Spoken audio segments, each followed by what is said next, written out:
কেউ কেউ বলছে যে বাংলাদেশের হাত পা ধরতে লাগবে একটা সময়, মানে ভারতকে হাত পা ধরতে লাগবে বাংলাদেশের।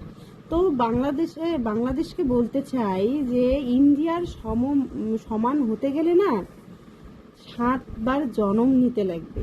7 বার জন্ম নিতে নিতে ইন্ডিয়ার এখানে আছে তো এখন ইন্ডিয়া এত দূরে চলে যাবে। তো 7 বার জন্ম নিয়েও ইন্ডিয়া কি আর এই ইন্ডিয়া থাকবে তোমাদের মনে হয়? তো ট্রাই করো। তো শুনে রাখো একটা কথা, ইন্ডিয়া হচ্ছে বাপ। তো এখন তোমরা নিজেই বলছো নিজের ধর্মের মেয়েকেও তোমরা ছাড়ছো না, যে মোদির সাথে বিয়ে হয়ে গেছে, সবাই নানান ধরনের ভিডিও করছো, এডিট করে করে কী সব ভিডিও বানাচ্ছ মোদির সঙ্গে হাসিনার। তো তোমাদের নিজের জাতের মেয়েকেও তোমরা ছাড়ো না, আর ইন্ডিয়াকে ছাড়বে না, এটা তো স্বাভাবিক কথা, তাই না? তো এবার কথা হচ্ছে, তো বাংলাদেশের মেয়েকে বিয়ে করলো মোদি, তাহলে কি হলো? তো তোদের মা হয়, নানি হয়, যাই হোক, তোরা মানতিস ওকে।